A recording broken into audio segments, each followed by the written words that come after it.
Company serving your football team. Buses run every 10 minutes. Avoid the traffic. Don't get stuck in the delay. Get Ipswich Buses today. Ipswich Buses, proud to partner with Talking Town.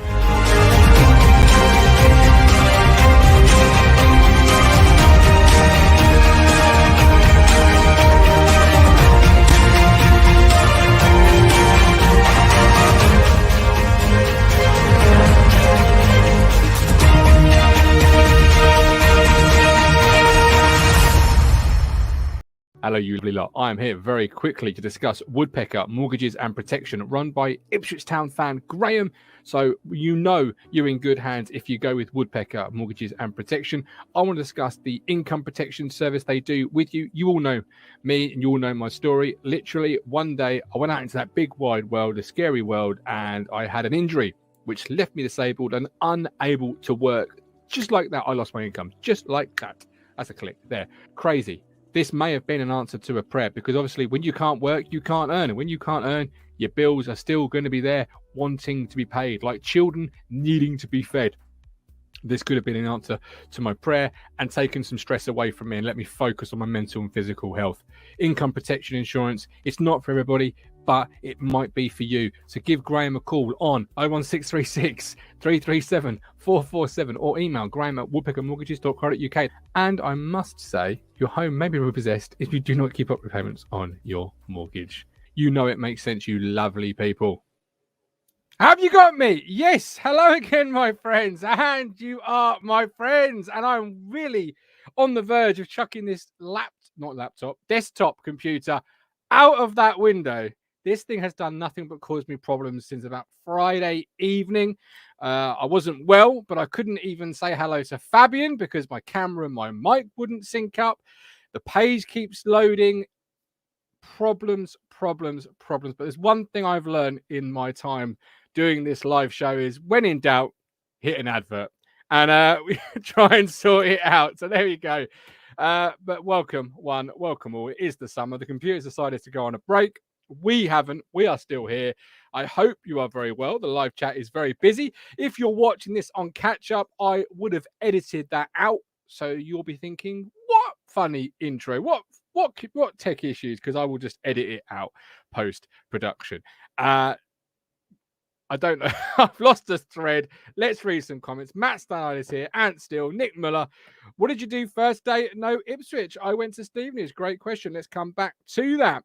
Stephen Parry, Ben Hobbs. A very busy chat. Has my screen frozen? Asks Hawks. No, but mine had. All I could see was the spinning wheel of doom. It was incredibly poor. We've got lots of specials on the platform for you to catch up on. We'll be dipping into a couple of those this afternoon. I'm going to go ahead and bring in my cohort this afternoon. It's Mr. Cruncher. I'll just bring you in case I press a button and it all is. Are you there? Mate, honestly, I just at the crucial moment. You might need to fix them technical. You might need to fix them technical issues with the week. Oh, well, let's not say no more. Well, yeah, I'm going to fix it by just taking a hammer to it. Do you hear that, computer? I'm going to take a hammer to it. Anyway, are you well? Are you well? Yes, mate. All good. 12 Saturdays to go. 12 Saturdays to go. Chin chin. We'll drink to that. Yeah. Non-alcoholic cup of coffee, of course, due to my antibiotics. Another tonsillitis. I missed Friday's show. But more guttering for me, as I was saying at the start of the show there, Rich, was the fact I couldn't even say hello to Fabian because I couldn't even get the computer to get my webcam to work. Something it had done for the last 52 weeks. I mean, what a time for it to go wrong. Suddenly, the webcam, the computer decided to have an argument, and the computer was telling me webcam unrecognized. Well, we've recognized it for the last year. Don't worry. Me and Matt held the fort. I think we've done all right. You did very well. It was a great show, a really good show. We've got a little clip to play for later on. It's on the platform. You say 12 Saturdays. We've got loads of specials. There is no reason to be bored with Talking Town because we've got some that we'll dip into today, but we've got Roycer, you've got Roycer, Stewart, Detmer, Burke. The Takeover special is well worth checking out. Just for the absolute sheer carnage of everyone's joy. Chaplin, Norwood. That's 7. Alone. Forrest, Yallop. Forrest and Zondervan. Look at that. Paul Anderson, Danny Carbassion. Jason DeVos. Tristan Nyder. Look so at that. many. So no reason to be bored. We're here today. I've got the Frank wheel. Yallop. Frank Yallop. I mentioned Yallop ×2. Jay Moore, TT on a Sunday. Can't go wrong with playoffs and F1 later. Perfect Sunday. Well, Nick Muller asked earlier, how do we all spend our first Saturday without Ipswich? Crunch, I'll ask you first. Before I tell you Leighton Orient yesterday to see and well, I was hoping for it was going to be an Aaron Drinnen masterclass. Sadly, Martin, it didn't take place. But no, so you didn't have a Saturday without football. You went to find football. Yeah, Leighton, who are they playing? They're playing Tranmere. Oh, okay, right. A team Norwood knows quite well. Yeah, I was watching. I was talking to Hawks this morning and thinking, now he would fit perfectly. Martin, you can see why he scored 32 goals in that league. And I struggle sitting there watching some of them. Well, all of them players are supposed to be professional players and they get paid for a living. And some of them were fucking woeful. Oh my God. I know it's end of season. It's end of season. But it was 1-0 to Tranmere. They brought nearly 800 down, which I thought was really good. And it was just under 7,000. Decent little setup down there at the, I think it's the Buyers Group Stadium now. I call it Brisbane Road. I think it was the Matchroom Stadium. Oh, right. Have you been there, Martin? You've been there, haven't you?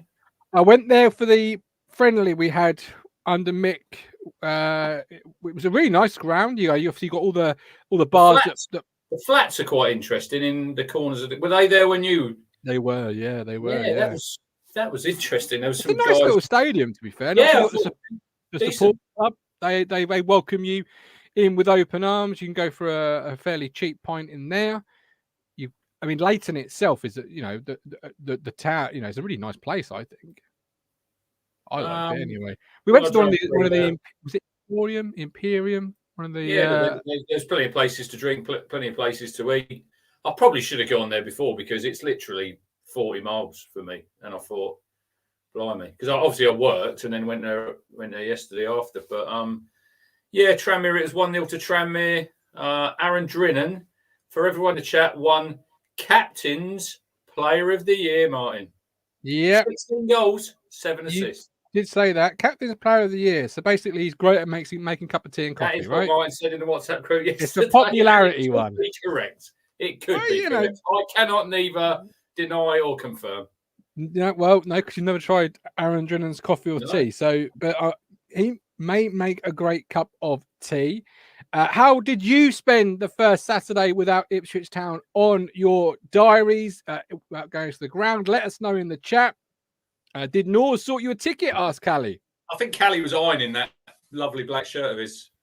He was. He does say Egyptian King Special soon, maybe. I don't know. I don't know what that's all about. We will have to just wait and see, won't we? How many days till fixtures come out? Well, Callie will... Callie's tweeting every single day, so he will put you right. He will put you right to fixtures and first game. Stephen Parry got drunk. I know he was drinking a lot yesterday. I don't know what he was doing. What were you doing, Stephen, yesterday? Stephen got drunk. Me, well, the summer's quite a busy time for me because on a Sunday you get budgie shows, which I attend, and they're coming up soon. So my job was at Torquay yesterday watching Chesterfield. Yeah, Chesterfield. Did they not capitulate again? Yeah, and there was no interviews after the game. No, I saw that. And he said it was a car crash. 3-0 they lost, didn't they? I think it was 2. 2-0. There you go, Callie. Look. 46 days till fixtures released and 83 days till the season starts. Emerson was pressure washing the driveway.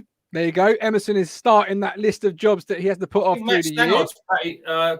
Pressure washing the patio, he said earlier in the chat, and he's got a song in his ears. He can nip round mine after he's finished because mine needs doing. Call of Duty, says Mike Baker. Ben watched Luton versus Reading, had some beers, and watched more football. Well, there's some crazy games yesterday, weren't there? Let's talk about Bristol Rovers, Martin. I don't know. Well, I've heard that one. That's hard to escape. But then the Scunthorpe manager, Keith Hill, fielded a couple of teenagers, did he not? What they were saying about, I think there was 5 18-year-olds, and some of them played less than 5 league games. But they were saying, I was listening last night on the radio, They had a fan on, and they only made 2 changes from the Saturday before when they played Hartlepool, and they drew 1-1. So, look, it's one of them things. It was Bristol Rovers' biggest win, Martin, since 1964. And at one stage, when Northampton were 2-0 up after about 10 minutes, they needed the 7-goal swing then. Yeah. Look, incredible. That's a game. Look, we know Kaz, we know Lucy from the FCAs, they sat on the table, Charlie from the One Rovers vlogs, you know. That will be a day. Listen, you go to football for these sort of days of memories. That'll be a day that they will never, ever forget. No, I agree. Yeah, absolutely agree. And it looks utter carnage afterwards. I can't remember the lad's name. He plays number 10 for them. He was out. I think it was Gloucester Road in Bristol was closed, and he's sitting on top of a lamppost. Why not? I mean, it does sound like one of those days that you're absolutely going to, you know, treasure, remember. It'll be in folklore history in 20 years' time, you know, whatever happens from this point for Bristol Rovers. From my point of view, I'd have rather had Northampton. They're closer, but they can still make it through Aaron the playoffs. Collins, that's the lad. He was. Yeah, Aaron Collins. Callie was at AFC Sudbury under 18 versus ITFC under 18 on Thursday with Sammy. AFC Sammy Sudbury, now. AFC Sudbury rolled us over as well, I think, Callie, didn't they? He'll be calling him a nickname soon, like Mick, you know, best mates. You know, old Drizzy or whatever the nicknames were that Mick would give players. Mike Baker had Call of Duty on the PS5 all day. Mike's got a good little win now. Not too bad. Not too bad. Will Antstill went to Wilston too. Kingsley won at Groves Naval. You want Sam? You want Sam? You want Sam? You ain't got no fans. You ain't got no fans. If you want Sam, Ben King had a picture with Brett McGavin because he's on loan in it, Kingsley, and I see Ben's with him. Nice. So. You see, I can't think. I'm not a huge football fan outside of Ipswich Town. I think that's probably well known by this point. But I can't think of anything worse than watching a game of football right now. I can't think of anything.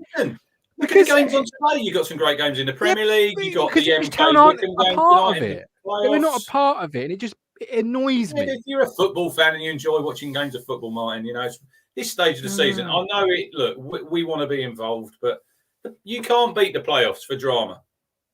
I don't know if they would be fantastic. And look, Wickham absolutely shithousing MK. Was it any surprise? Everyone was I said to Colin, no. Everyone was talking about the Wednesday Sunderland game. You know, it's a big game. Or look, we're going to set the record for the playoffs for the amount of fans over the 2 games. Nobody, Martin, has been talking about Wickham at all for the playoffs, and that's the way they like it. You know, under the radar.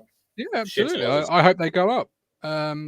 Particularly, I hope Sunderland go up because the furthest, and they're looking okay. They won their game midweek. Hope wasn't a great win in the terms of it was only 1-0, I think it was. So they would like to take more to Hillsborough. Hillsborough's a special place to play.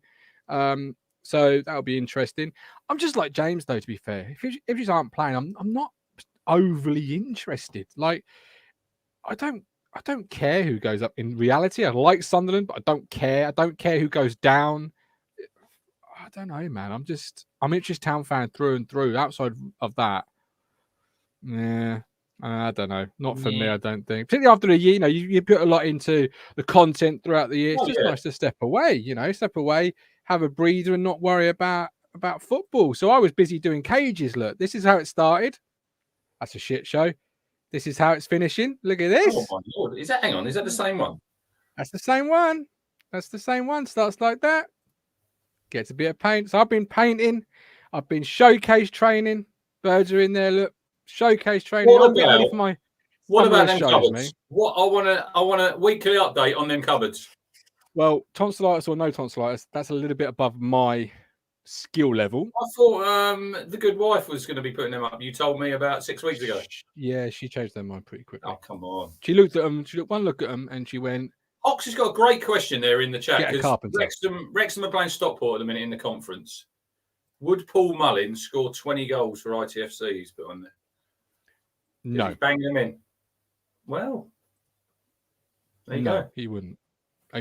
Mike D loves it. Inject the playoffs into his veins. Yeah, inject them when we're playing in the playoffs. Like when we're playing in the playoffs, I'd watch every single playoff game going. But when we're not, I just get disappointed, frustrated, jealous. Big word that starts with a J. Gally, is that where you keep Matt Phillips when he's not on the show? No, I could never keep canaries, Paul. Matt's busy today. He's no at the hot, christening. big fish syndrome. We've seen it with Piggy, Mike D. Rich went early on Wednesday saying Farmers League going out. Hang on, he was agreeing with me. That was on the Real Madrid game. We were having a bit of banter, me, Mike, and Stephen Parry. It was over. Come on, it was over into injury time. It was. I've just pressed the button on my computer, so if I freeze again, oh, please take over.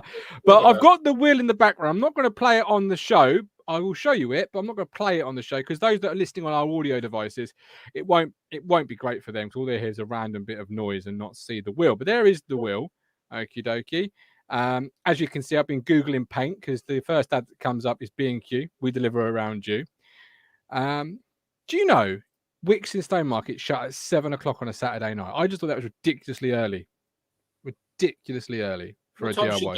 Until 8 o'clock. Me, well, 8, 9, because I'm thinking if I'm going to get into a job and I need a part, I'm more likely to go to Amazon than I am to wait until Sunday for Wicks to open at that point. And once I'm in a job, I want to get on with the job. So last night we had a meal together for the first time in a long time. Then I wanted to do some painting. She wanted to watch the television, and I was like, "Yeah, but don't put that on because I want to watch that at another day because I need to get into this painting." When I'm in that mode, I need to get on and in. So if Wicks shut at 7, that's bollocks. Sort it out, Wicks. Sort it out. You could have had my £2.50 yesterday. I would have thought 8 o'clock. I would have thought 8. It is Monday to Friday. I was going to say, what do they do in the week? During the week, I'd say 10. Because if you finish work at 5 and want to start at 6, again, 8's a bit early to realise, I ain't got that part. Yeah, but they're never going to open until 10, are they, at night?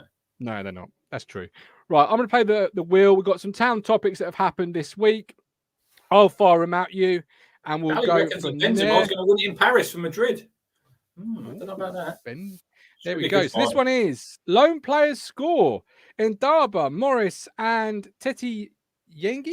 Yeah, he scored. I see who scored. Ben Morris. He scored, did he? He did.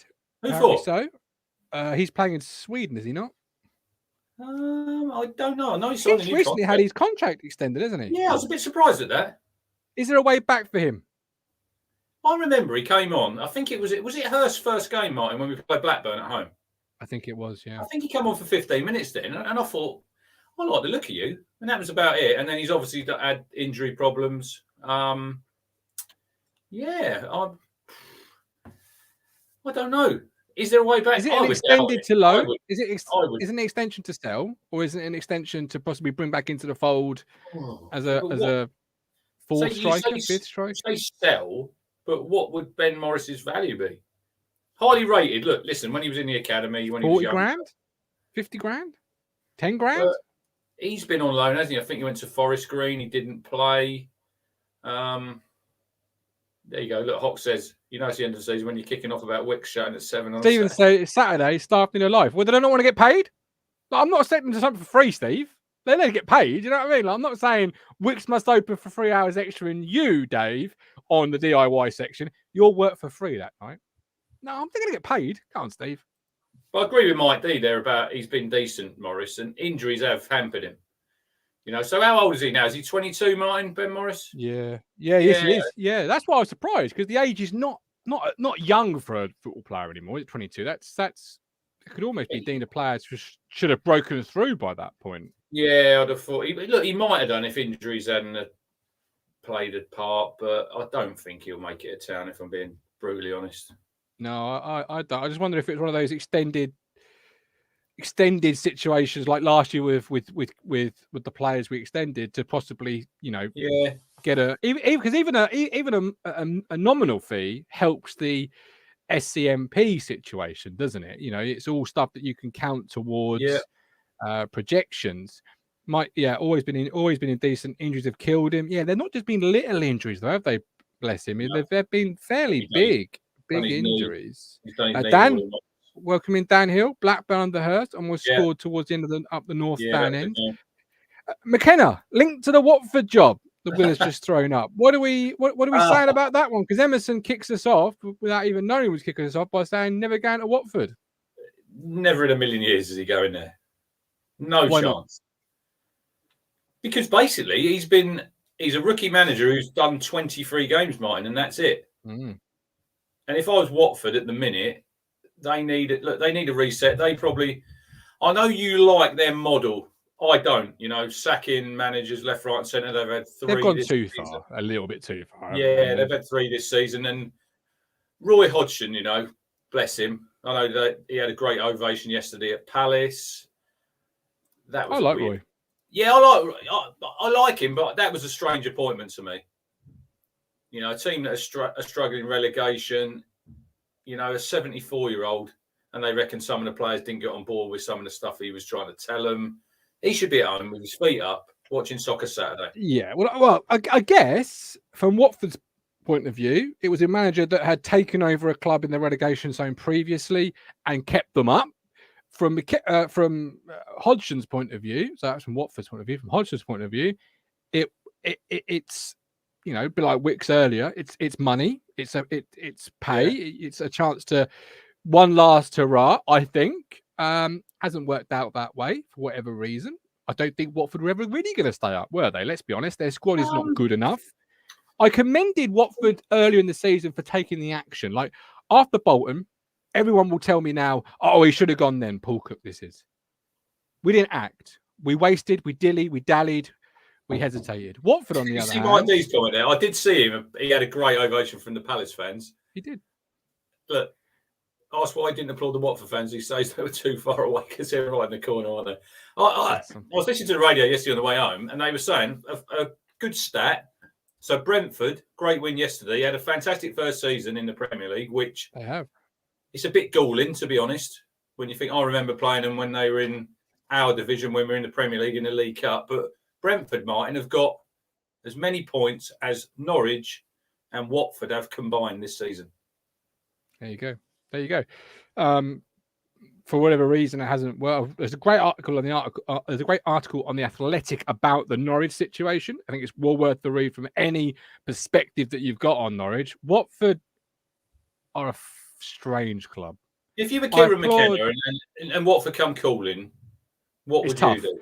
Well, this is what I was saying to you in the group chat, because everyone was sort of poo-pooing it. Oh, he wouldn't go to Watford. If Watford was serious and made serious contact, were willing to pay compensation that the club wanted from McKenna, whatever that may be, you'd have to give it serious thought if you're Kieran McKenna, because it's a situation to take over a club that should be in the running to win the league in the Championship. Well, you would look at that because if you look over history, the last few years, and you look at the teams that go down, I think we touched on it with Fabian on Friday, Martin. With them parachute payments, them clubs have always got that advantage over the other teams. You're looking at the playoffs now. You've got Huddersfield have still got Premier League money coming in, haven't they? Sheffield United, yeah. Forest obviously haven't, and neither have Luton. But then the two teams have gone up, Fulham and Bournemouth. They still had the parachute payment, so you would expect them to be up there and in with a chance. But it can always happen. Look at Stoke City, for an instance, when they got relegated. Look where they are now, Martin, and they're just now floating around in mid-table in the Championship. So I would say Watford will probably be up there, but I think they need a reset. They probably need a reset in the way that they. If I'm McKenna and I'm looking at Watford, I'm thinking possibly, but I just look back over the last few seasons, and if it doesn't go well, you know that you're going to be down the road. Whereas at Ipswich, he's probably got a project at the minute, and he's probably thinking he's going to get a bit of backing and he's going to get a little bit of time. Whereas at Watford at the minute, they're not getting any time there. No, I think Watford. It's not going. I don't think it's going to happen. I don't think it's going to happen. I just think you'd have to seriously consider it. And I think town fans, this is now. We have to realise where we are in the footballing pyramid, because Mike Baker says, regardless of what league Watford are in, Ipswich are a bigger club. Now we all think that as fans because we love. That's interesting, right? Ipswich Driving home last night, I had 606 on, and I had a Sheffield Wednesday fan on there. He's been on before, and you know who I liken to? When he was talking, he was on about teams like MK, Wickham, and he was saying like us and Sunderland, we're massive clubs. You know who he compared? Sheffield Wednesday, Real Madrid and Barcelona. And I've heard you before, And you know, he reminded me of, talking about clubs massive and massive sport. He reminded me of Colin, because Colin says that. And I've said to Colin loads of times, it doesn't matter, Martin, how many fans you have in the ground. You know, we're a big club, but it's what happens on the pitch. You know, Wickham could get promoted. What do Wickham get? Average gate? 5,000-6,000? Maybe a little bit more? Well, you talk about galling. Brentford, you said, well, you're it's galling there in the Premier. I also look at Blackpool and find that galling, because they're mid-table now, safe in the Championship, another year up at that level. Yeah. But they're smaller than us. They've always been an absolute diddly Luton are a perfect example. 8 years ago, Luton, that kills me, man. Luton Town were in the National League, Martin. They got relegated with all them points they had off. It took them 5 years. You know, it took them to get out. Look at them now. They are 3 games away. 3 games away from being in the Premier League, and away fans having to go through people's back gardens to get into the stadium. Yeah, absolutely. Yeah, it's a joke, absolute joke. And this is, and I think from what Norman says really well here, I think this is why Watford are not even in the running for McKenna. Of course, football changes, but in one of his interviews, McKenna said he was advised to look at the owners before accepting a role. For me, that rules Watford out. However, what I'm going to say is we have to get used to it as Town fans, with a manager that's going to be linked to every single job going.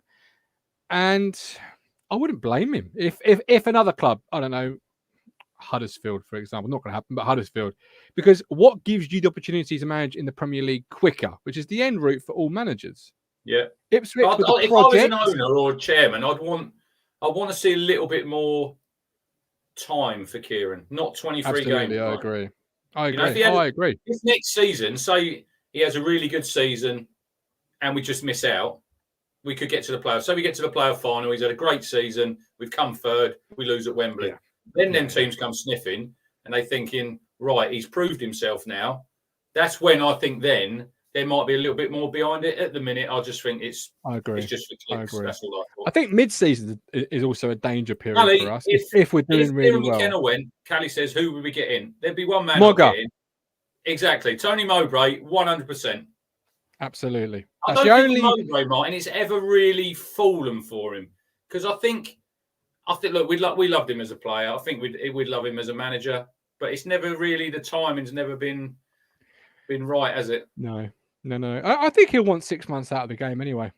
I think he'll want time with his son that he was referencing in the interview. Yeah, he'll want time just to recharge. But back to McKenna, and I think that might fit with the danger area for McKenna, because I think mid-season, if we start really well next year and are doing really well, I think mid-season, when the hiring and the firing starts happening, I think that could be a danger time to lose McKenna, because he'll have this season where we've done, well enough to be 5th, had he taken over before January. And then if you're doing really well in the first half of next season, clubs then look at that as a body of work and think, well, he's got something here. Yeah. And you never know what it takes one domino to fall, like a Sean Dyche, and somebody moves to Burnley, had it happened in the middle of next year, and then suddenly opportunities present itself. But Mowbray is somebody that, if he's available, you would look at, right?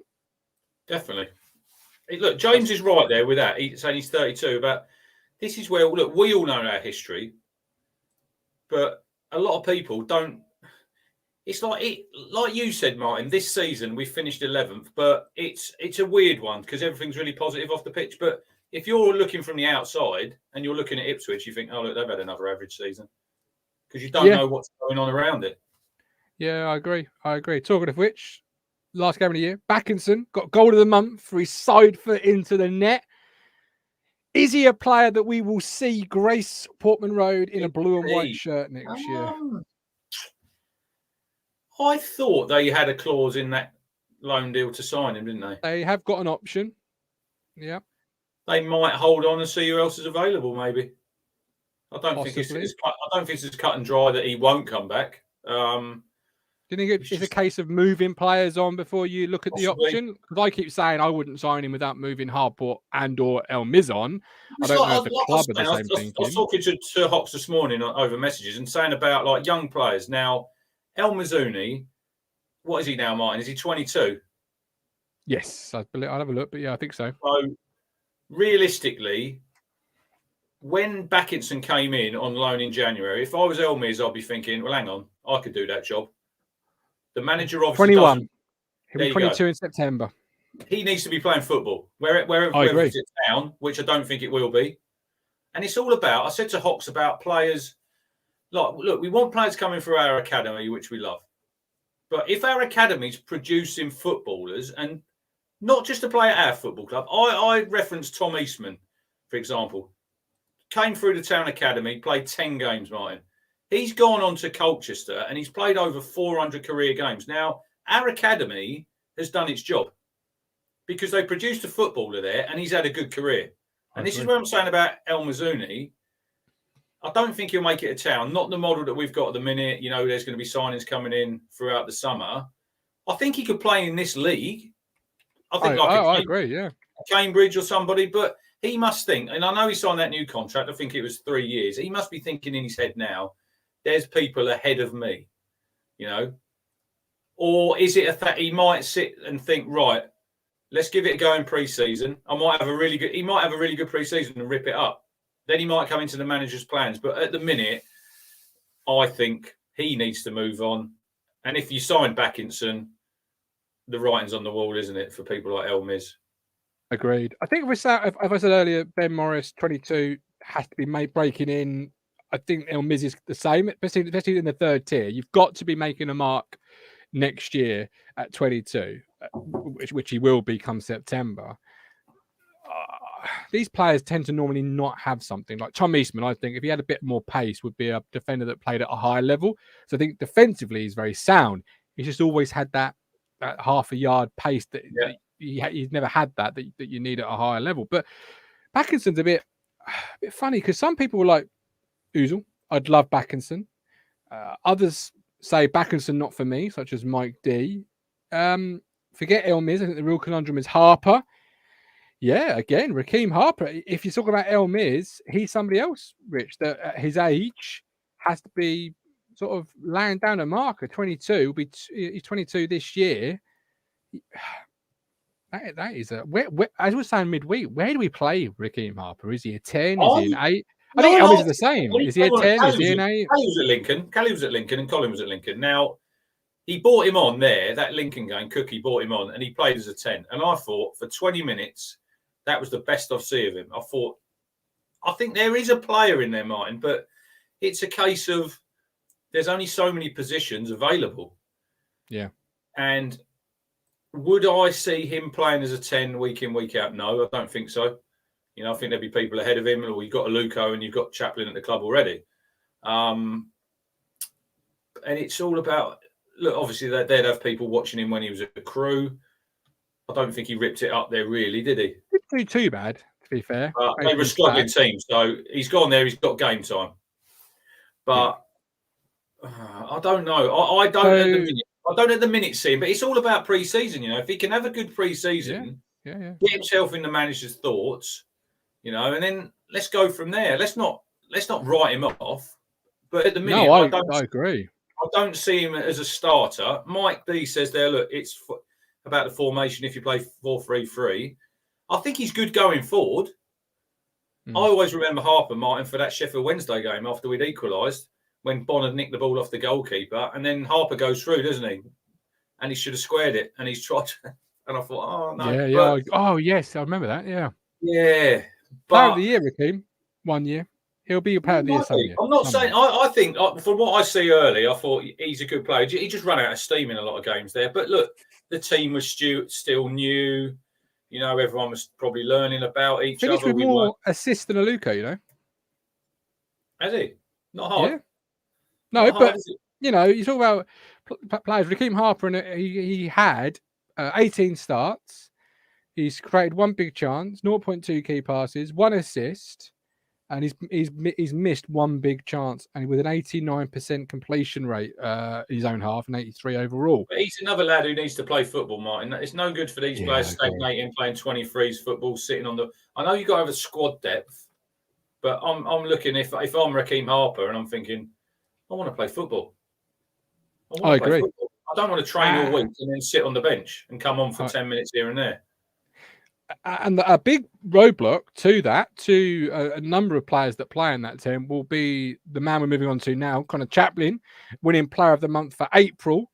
I think he should be our undisputed number 10 from the get-go next year. He's earned that right. He's been phenomenal for me this year in what he's provided. He's equally could be a striker, and I wouldn't be upset with that. But we've got to find a more prominent role for Connor, I say, going forward.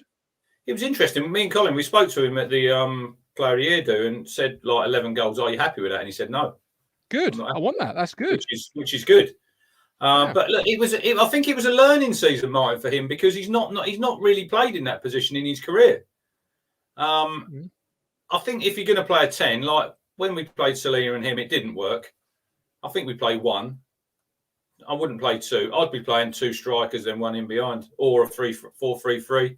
He could come in off that right-hand side. You could have him right-hand side. You could have Jackson left-hand side, and then you could have whoever the new striker's going to be. But it's good that he's adaptable. But I think I want to see him in and around that area, Martin, in that 18-yard box, because you've seen the goals that he's scored. Yeah. One touch and it's bang. Outside of Bersant Selena, who remains a question mark in terms of what's happening with Big Game Bersant, Connor was by far one of our most productive players. He 24 starts out of 39. Obviously, you've mentioned the goals there, 3 assists, 5 big chances he's missed, 1 key pass, created 4 big chances. He's been, as I said the other day, he's one of my, if not my favourite player at Ipswich Town currently. He's gone a bit under the radar, hasn't he, Martin? I think a little bit. When you're going, I'm not saying he was in the running for Player of the Year by any stretch of imagination, but I think he's had a really good season. And like you say, he's only had 24 starts there.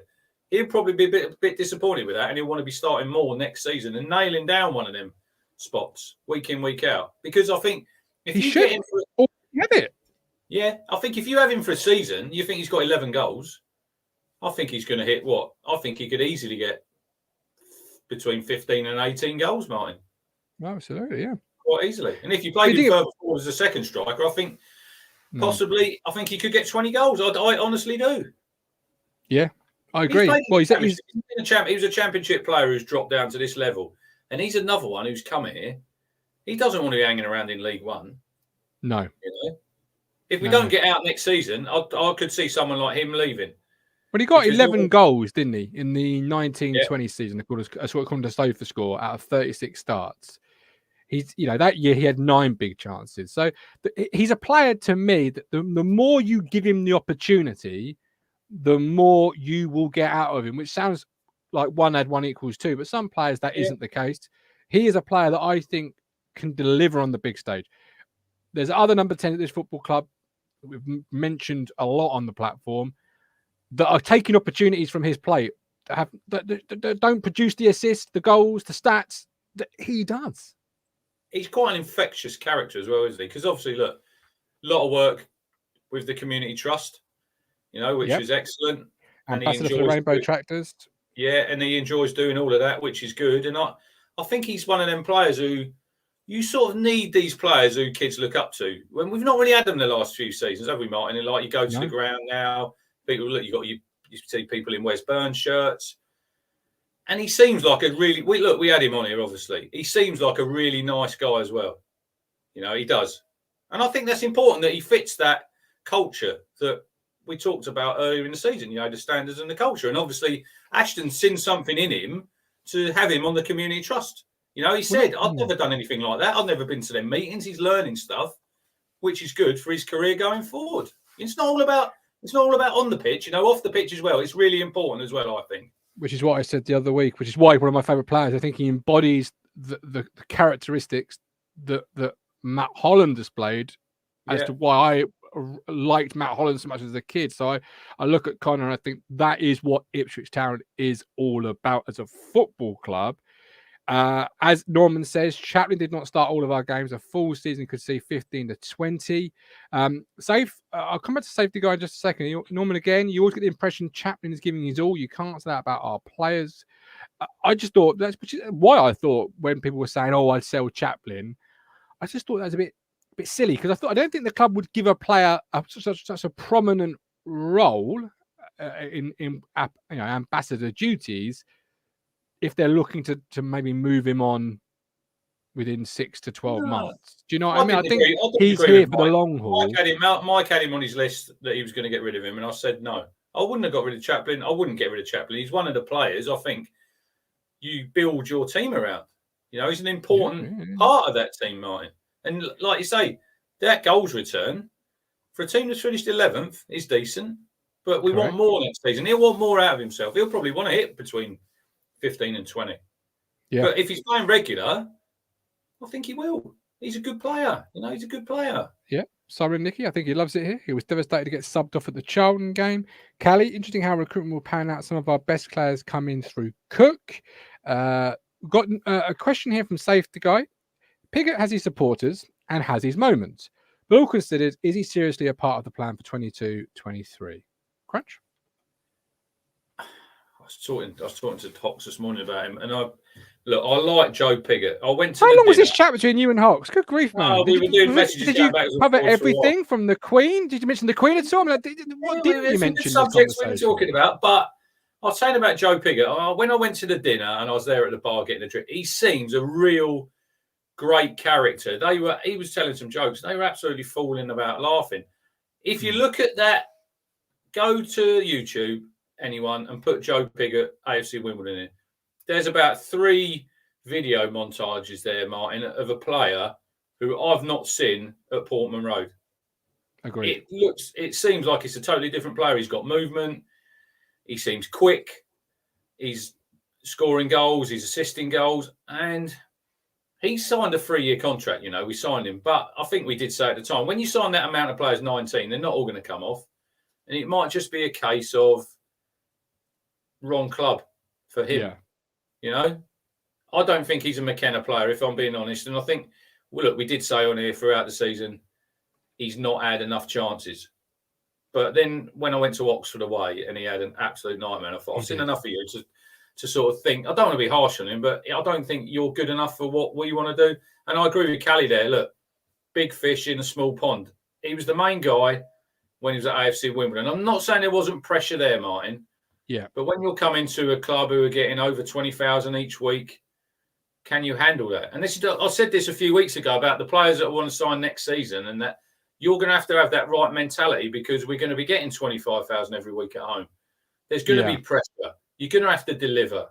You know, there's going to be tough moments. Have you got broad enough shoulders to be able to carry that, to get through them tough times? You know, look, Joe had obviously the loss of his father. And I hope that he goes somewhere. I really, really do hope that he goes somewhere and starts scoring goals again. Because he's not going to want to be he's not going to be a bit part player at Town. Not at the age, what is he, 28 now? He'll want to play football. And let's look, he has still got 2 years left on his contract, so he could stay, but I don't think he will. I don't think he fits in to McKenna's sort of style. That is a big con. I don't think he does work in McKenna's style. So when you look at the pros and the cons of a Joe Piggott, the con is definitely, I don't think he's technically suitable to what I think McKenna wants to do, or certainly from what I've seen of the man Joe Piggott at Portman Road. That said, he's under contract, and I'm against paying players off like Matt Phillips suggested we do a couple of months ago. I think, as I've said often on this platform, he would be my 3rd/4th choice next year. And out of my 3rd and 4th choice, I just want 8 goals, 8 to 10 goals. And when you look at his career at League One, in the 18-19 season, played 40s, 15 goals, according to SofaScore. The year after, played 7, 31, 20, 45. And then this year, 10 games, 2 goals. So when he's given opportunities to start throughout his career, it does show he can score goals. Looking at James Norwood, he's obviously on the move. He had 12 starts, scored 6 goals. Do I think Joe Piggott could match that return? I absolutely, without a doubt, think he could match that return as a 3rd or 4th striker, which is all I would ideally want out of him. That's all I want. But he'll want more. He won't want to play a bit part. I'm pretty sure he won't. You're going to have to earn it. Yeah, I know that. But I don't see Joe Piggott come July the 30th being here. I think he'll move out. I think Jackson stays. And I think you sign 2 other strikers, Martin. You sign 2 new strikers. Chaplin's your 4th striker if you need him.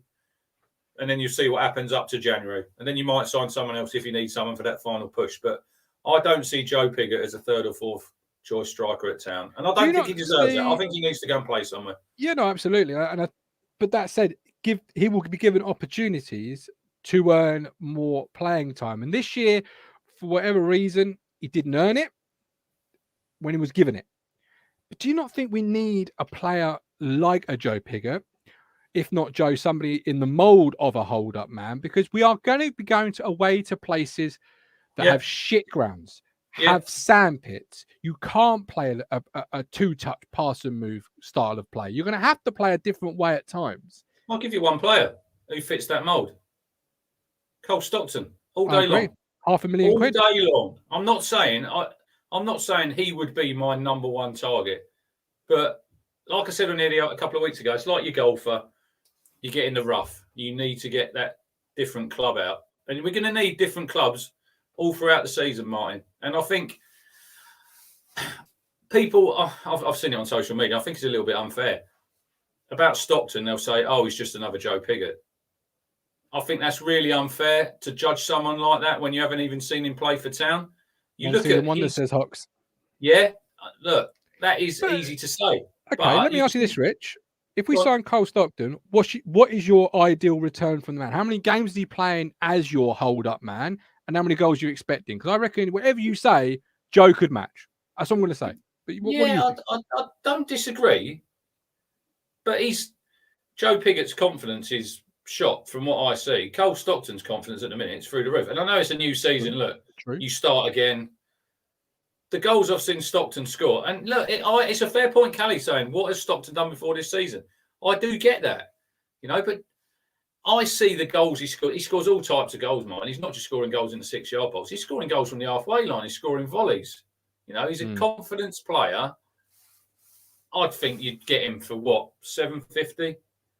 I think. I don't think you pay a lot more for that. I don't know how long he's got on his contract left at Morecambe. Morecambe might want to keep him. They've stayed in the league. He might want to stay there. £10. Paul P. Paul, thank you very much, brother. Talking Town be helping me keep sane during the summer football drought. Paul, we're with you every step of the way, mate. We don't stop like others. We'll be here every single week, laying the hard yards, doing what we do. Cole Stockton, you're right. I was looking at SofaScore when Paul P generously gave that £10. Thank you again. He didn't set League Two alight. It could be a one-season wonder. He got some goals at the end to get him promoted. He did, but I think it was like 5. He got overall in a year. But it's not many. It's not many. I agree with Stephen. He's another one. He's another one who'll probably want to play. But this is what you said, Martin, about attracting strikers. Yeah. Because if you're going to sign 2, possibly 3, they can't all be starting. No. Just how it is. No. I'm just thinking, why would you spend $500,000 to $750 on a player that, for all intents and purposes, could give you a return that Joe Pigott could quite give you? I see that. I do get that. And I like Joe Pigott. And I'd like nothing more than for him to turn it round at Town and score a lot of goals and help us get promotion. I really would. Agreed.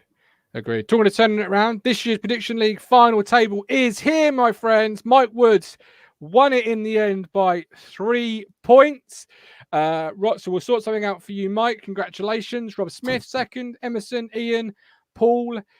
Ant Steele finished 3 points outside the top places. I'll put the names, Mike Woods, Rob Smith, Emerson Fairweather, Ian Houston and Paul Birchnell into the wheel and show it during the summer, and we'll come up with a main prize winner. But Mike, as you've won it, I will obviously give you a little bit something as well to say congratulations. But a huge thank you to every single person who has played this year. We'll look to do something again next year. Yeah, he's got 30 points. Look, it was almost. Where? Matt Phillips? Yeah. Yep. Oh, he pulled it in red. Yeah, I left him in red. He pulled it out of the bag, He caught you. Had he played from the start, he probably would have beaten you, I think I missed a few weeks. I didn't miss as many as Matt, but. No. But he did well. Look, 30 points. Don't tell him that. Scrub him out. Come on. I did think that. Because we'll never read the end of it. I know. I did almost change his name back to Matt Phillips, and then I decided against it, to be fair. But we'll do something over the summer where we do a prize draw. But again, congratulations to Mike Woods. 51 points. Yeah, that's good. Open day. The date has been revealed for that. Are we going to be going? Getting the cameras there, Crunch? I think we will. Yeah, of course we'll be there. Come on.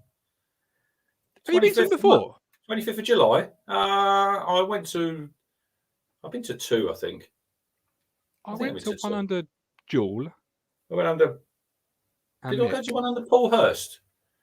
Oh yeah, so have I. Paul Hurst as well. With Waghorn around the pitch, I cried out, "Don't leave us, Waggy!" Yeah, I went to that one, which made all the players leave laugh. us, Waggy. Oh, yeah. That was when he was. He was yeah. when he was off. Actually, that was after the West Ham friendly, not at the open day. That's even worse. Anyway, yeah, Paul Jewell, the year he was sacked, I went. They did a really good little cone exercise, which I took into my own team that I was managing at the time. Really good. Mick was, as you imagine, quite good. But this year, because of the date, I'm actually quite excited by it because we should have nearly the full sort of squad. Yeah, you'd hope so, wouldn't you? That's on the Monday, and the season starts on the Saturday, doesn't it? Yeah. The old juices will be flowing, Martin. Football will be nearly back. The sun will be shining.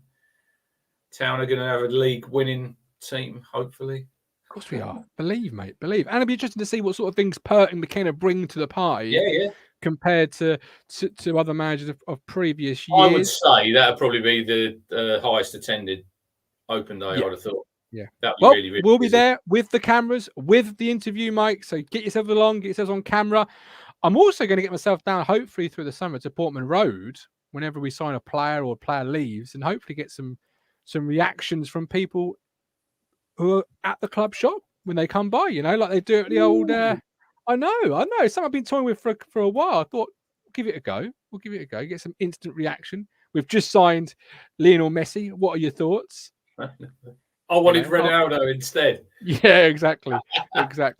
So that'd be, if you're going to go down to the club shop, watch out for the cameras. When you're down there, take a walk down past the Cobbold and see how that corner's coming on, because I could well do. They smashed that out already, haven't they? Well, while I'm there, I'll also might, ding dong, I'm here for my cup of coffee, Mr. Ashton, and to see my dashboard. And I think that all the seats from the dugouts have gone as well. That's all been taken out. So time is pressing. They've only got, like we say, 12 more Saturdays. That'll soon disappear, Martin. What do you think old Ashton would do if after I've finished up recording, I press the old doorbell, come to see the old dashboard? Excuse me, Mr. Ashton, I've come to see the dashboard. Well, in you come, Martin. Who are you? Or we'll go, come on in. Coffee's brewed. What's your name? Yeah. Who are you again? Are you from that? I'm not going to say that. That's a great question. That's a great question. Yes. Your name was Martin. Can I call you Martin? Could be like Quartet. How they can go. I think.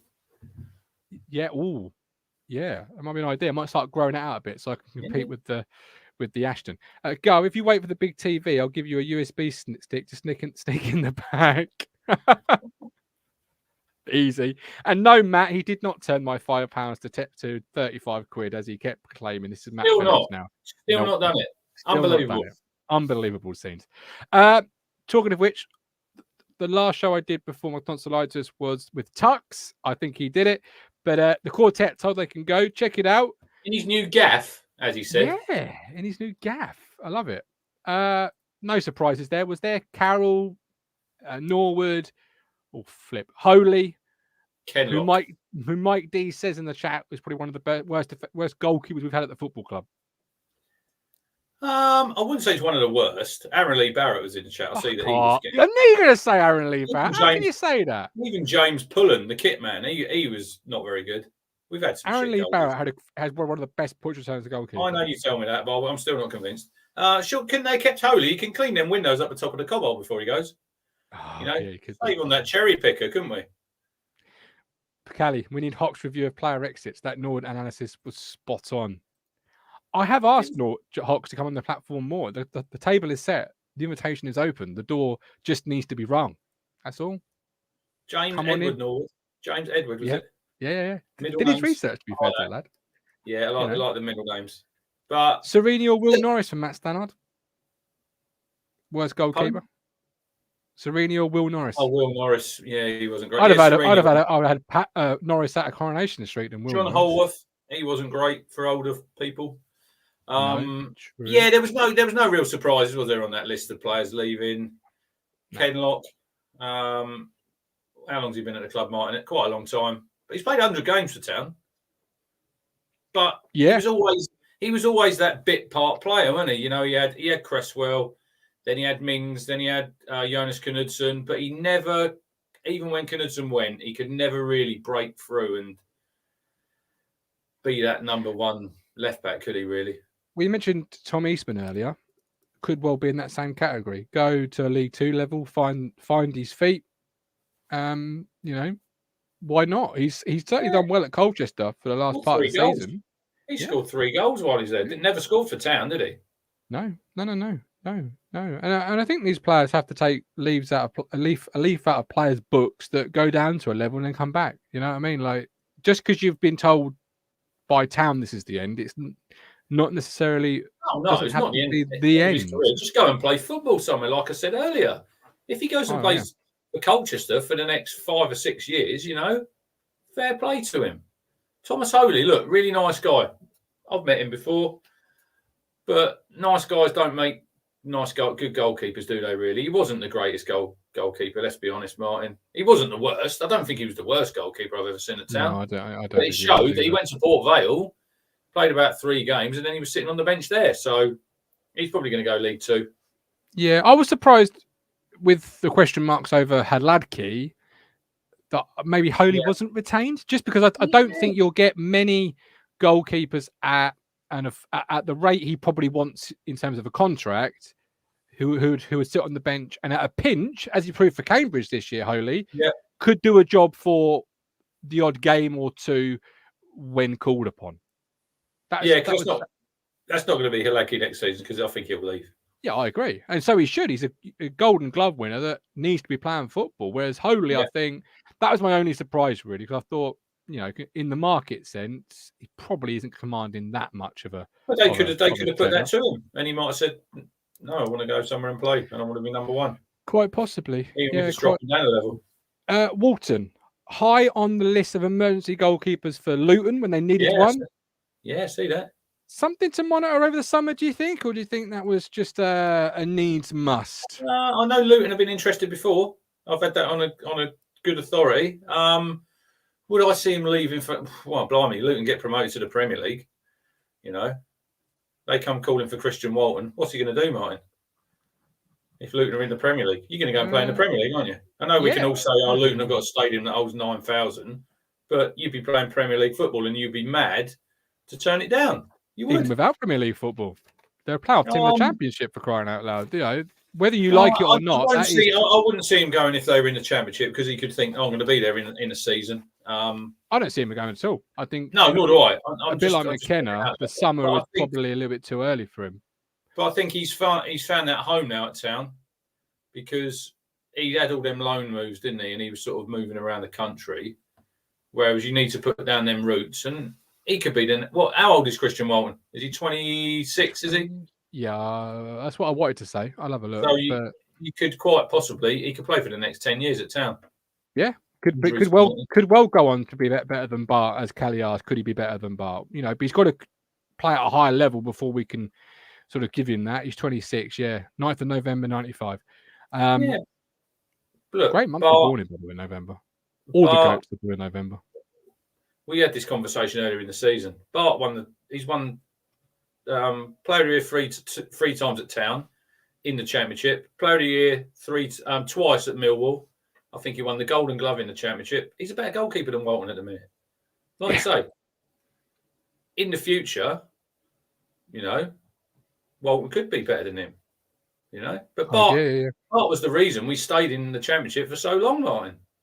I think people forget that sometimes. It's what they see, like, in front of their eyes, like this season. You know, Christian Walton. I'm not saying he's a good goalkeeper. I think he's how they leave. Hey. Oh, how they leave could also, put true. A sour true. And he didn't have a great last season, Bart, as Callie said earlier in the chat. You know, it ended a bit sour, didn't it, with relegation? But he's the best keeper at Town we've had for years.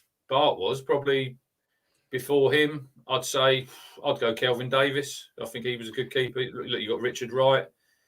but we haven't had no one since Bart, and now we've got Christian Walton, and we hope that he's our goalkeeper for the next 6, 7, 8 years. You know, it's really nice to finally have again a manager and a group of players, or certainly one or two, that are linked with other teams that are in a what you could argue against in a better position. For too long, we have had what has been left in the transfer market that nobody else really wanted.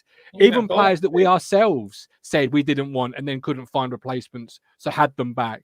It's nice to actually have some cream that other teams are interested in potentially taking off us, because we should have good players at this football club. And we've, as fans, have maybe forgotten what it's like to have a manager in demand or a goalkeeper that other clubs look at and want to take off you. I like it. Want more of it. Well, we were always scraping about in that bargain bin, weren't we? Oh, I mean, Luke no Varney. disrespect to the players, but Luke Varney. Luke Varney. We told him we could go, how many times? And then he was always back here. And then Will Keane as well. I know he had a great season at Wigan. Fair play to him. But we signed him and then he went. And then we got him again because we didn't get anyone any better. And we'll have you back. But have there been any more stranger signings than big Colin Quaynor? Where did that come from? I think he's retired now, isn't he? What was all that about? He was on 45 grand a week at Huddersfield when he comes to town. Siri, show me madness in modern football. Big Cole. What? Big Cole. 45 grand. It's the right job if you can get it, isn't it? Parry, last manager demand was probably Robson and Burley for a bit. Neil Alexander was great before Rangers come and swooped him away. It's hard to say. This is like the whole LeBron, Michael Jordan, the whole who's the GOAT in any sport, Tom Brady, whatever. It's hard to quantify a player in different eras as to who was the greatest goalkeeper that Ipswich Town have ever had, or is Davis better than Bart, or is Wright better than Cooper or Baker or whoever. Like, you can't do it. Football's so different, even in a 10-year period. Yeah, you know what I mean? It's a hard one to. It's eras, isn't it? Sometimes you think, he was better than him, but it's like. But I would say for Bart was playing in a poorer team, though, Martin. That's probably why he had so much to do, didn't it? Because we were great. Well, even Mick, I've written down bacon slicer because I'm sure Mick once said he saved my backside from the bacon slicer on many occasions. Oh, if you look at the video of the saves he makes in, was it the Forest game? There's one where he saves it and then he claws it out off the line, and you think, unbelievable. Although he should be doing better with Josh Murphy's goals in the playoffs. Straight through his legs. Yeah. All those goals in that semi, you should be doing better for. Let's not go there because that's Although Carrow Row was never a great place for Bart or Adam Webster, so Oh, Grant Hanley on the other hand enjoyed that. I always blame Jonas Knudsen because he's down in the other end and he has a shot. Just take it to the corner. Square it. You got McGoldrick in the middle. Run to the corner flag. We win the game. Ashley Bell, never forget the orchestra triple signing of Ollie Hawkins, Cornell, and Stephen Ward. Ollie Hawkins starring at centre half for Mansfield. They're in the playoffs. Stand named after Luke Varney at AFC Quorn, says Ian Houston. Ain't nobody. Ain't like Luke Varney. You could say he got player of the year because there was no side else to choose. Well, you could do, but he was outstanding. He was.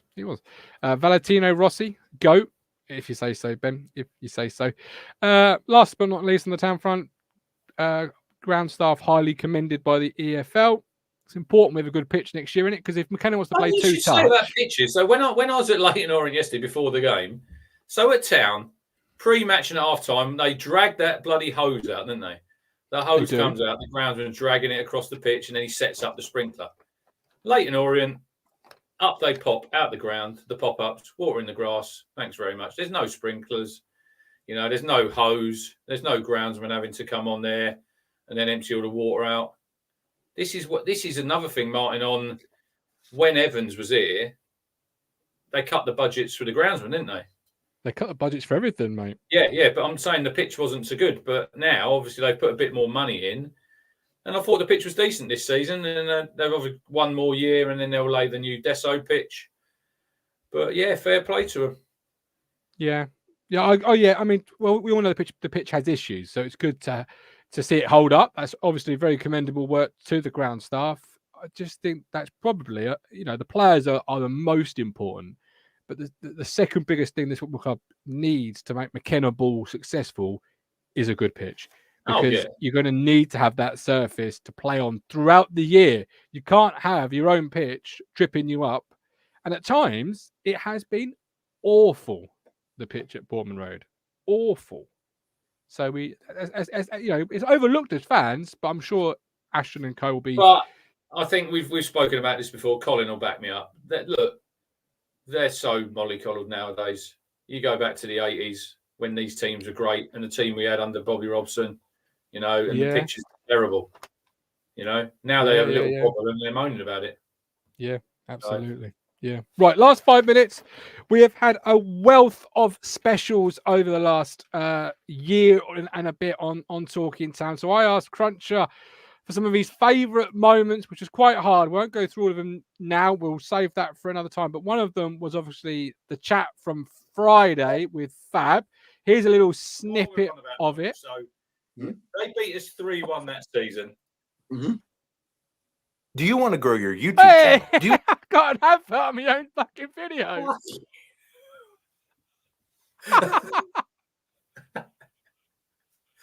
You can't write that. Oh, dear. Oh, my days. Fabian said Norwich weren't good enough to top the table. Wouldn't survive in the Premier League. And unless they signed 15 new players, they'd be relegated by Christmas. One of the great interviews, man. Brilliant. You can get that and more from the Wilnish chat. Did he actually say that? I don't remember him saying that. Yeah, he did say that. Because he said after they interviewed him and he should have counted to 10. But he was still a bit pumped up and we just lost, I think it was 3-1. So he sort of basically told him how he was feeling. And then his mailbox at the training ground was full of letters with Norfolk postcodes on. Yeah, I didn't know they had postbox, that they had their own individual. I didn't know they could write in Norwich, actually. Well, funny Callie should mention that PFA a month award winner James Norrie, because Cruncher, funnily enough, you did select this. I love this. So I'm going to play the bit you selected. Just red hot form.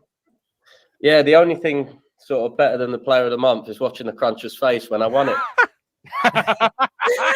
That's naughty. James. 2.5 years of abuse, and then I get to sit on this with him and look at him. I do love you already. I think it's called opinions, James. It's opinions. Hey, it's nice when you're the only opinion that was wrong, weren't it? Well, you've got to have big opinions on here. You've got to put your head above the parapet sometimes, and sometimes I'm wrong, and I was wrong on this. Some say that is an apology, James. That is an apology. I think was Yeah. the begging for the picture away at Barrow. That's what I think it was. He whispered in your ear, didn't he? He said, James, this is what you've got to do. And since then, you've just... Yeah, I think it was the pub player shout, I think, that got me. And I thought, do you know what? I've had enough. Pub player shout. Dog and duck or the King's NFC? Overweight, dog and duck, all those things. And I just thought, do you know what? I've had enough of the Cruncher. You can have a little bit. I love it. You can get more of that on... It makes me chuckle. Still makes me laugh. On the platform. Oh, it makes me laugh as well when I see it. Never seen Cruncher so quiet. It was always great that he'd been paying attention, hadn't he? And he knew what was going on. Oh, he literally knew everything, didn't he? It was so good, and I never really appreciated James Norwood until that interview. Made me see him in a whole new light. It was brilliant. I've never seen anybody take you to task in that way. It was good, but you took it. That's what made it. And then, for those that have not seen it, there's more of it. There's more of that type of thing. The funny thing is that you and Nat had given him stick, and you got off scot-free. Yeah, but I'd given him stick about his availability, and he explained that in the interview very well. Very well. A player, non-league attitude, get in the bin. Ash Bell enjoyed the Connor Chaplin interview, as did you, Cruncher. You picked that out in your moments. Your local bus company. What bit did you select? The bit on the dance floor. Was it this bit? Probably come up. There's the will. Oh, for fuck's sake. Interviews. Who sticks interviews on my show? I do. I do. Anyway, it's there if you want to see it. He was our first player, wasn't he, that we interviewed? He was, yeah, Connor Chaplin. He was our first player. He was good. He was good value, wasn't he? He was really good fun. I really enjoyed, and obviously we asked him about the Jaffa cake question, which is a vitally important question. That always comes out. It always comes out, and it normally has the same answer, doesn't it? Really? Yeah, or nearly always. I can't wait to ask the next guest, which we'll be announcing very, very shortly. When? I think we're going to say it for social media. Just want to get a couple of things more. I need to get some things confirmed. I don't want to go too early. Well, I did say that this morning. And we haven't heard from our man No. our man on the ground. We need confirmation. We do. We don't want to put it out there and then have egg on our faces, do we? Well, this is it, isn't it? You don't really. And I'm just going to try and find the bit that we all liked from an interview we did. Hopefully there won't be. Oh, is this what I'm thinking? It might well be what you're thinking, but it's mentioned in the chat a couple of times. Here it is. Mark Detmer. Yeah. Exactly right. Everybody enjoyed this moment. Well, none. Mine. Johnson. Don't go anywhere, guys. This was a good moment. Matt Phillips is here. We can tell we're in lockdown. You've ordered him. Yeah. There you go. I was bricking it at this point. So I was worried he weren't going to come back. Well, he did say that night that he might pop on, and he said, "I'm busy, I can't get on." I remember him messaging me. I thought, "Oh, he just." Hey guys, it's kind of interesting, but I think you may know one of my neighbors and good friends that just happened to stop by for a cup of sugar. It's Brent Johnson. Hello. Oh my god. Oh my god, what a surprise. What Wait, a here's moment. that cup of sugar I think you ordered. Oh, thank you. I had no idea this was going on. We were just talking about you. It was a good moment.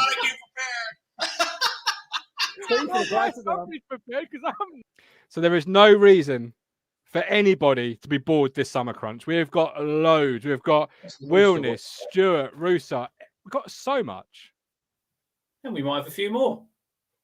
I've just heard in my ears the Gov doesn't get speechless from Mark Detmer. He actually called me the Gov. I mean, that's he did call you the Gov. That is a real moment and a half. That is. Stephen Parry says, "Can't the viewers get an exclusive?" You can't get an exclusive because, as I say, I want to just make sure all the ducks are lined up. But what I will say is, if it comes off, it's going to be huge, and there will be the opportunity for Ko-Fi and YouTube members to get a question to this person.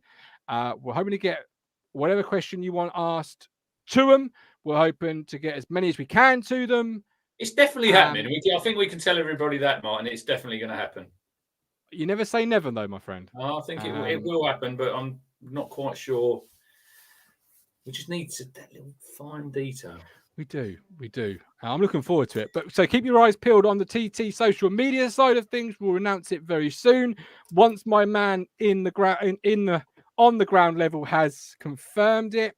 No, Callie, I'm not talking about the one you've just messaged me asking, is it about? There's another one. That's it. TT never sleeps. So keep your eyes peeled. If you're a YouTube and Ko-Fi member, get thinking of a question. If you want to be, follow the link. But an hour and 15, hour and 10, I'll call it after the start. See, look, you think we got no content, there's not a lot happening. Here we are. We make it. We make it happen, my friends. We are back tomorrow night at 8:30 for a final away day look back guide. I've got no idea at this point. It's like musical chairs. I think we've got a chap from Scotland on. I know we've got Amy on. I'm on. A chap from Scotland? Yeah. Who? I can't remember. I don't know is the answer. But I do know we are doing an away day, guys. So if you're free at 8:30, join us. That is our normal Monday night slot. I also think, are you going to be with us? Well, I want to watch the playoff game, but if you do need me, I think I could probably spare you a little while if you want me. It's very kind of you. It's very kind of you. Thank you. If anyone wants me on tomorrow night, can you put a blue heart in the chat in the next minute, please? If there's 10 blue hearts, I will come on tomorrow night, Martin, for the Good whole grief. show. Good grief. You've got- 10 you've blue got a hearts. minute. You've got Do a, you want- a minute. Blue Is that- hearts. 10 in general or 10 individual accounts? An individual, not like Matt Stannard done the other night when you said I if made there that was- mistake. That was good. I did like it. Look, we've got none. There you Hang go. on. Ashley, Ben, Emerson, Matt. That's 4. We've only got 4. You need 6. Oh, Oozle with the 7th. No, for the 5th. 7 more, says Emerson. Oh, there you go. You've got them.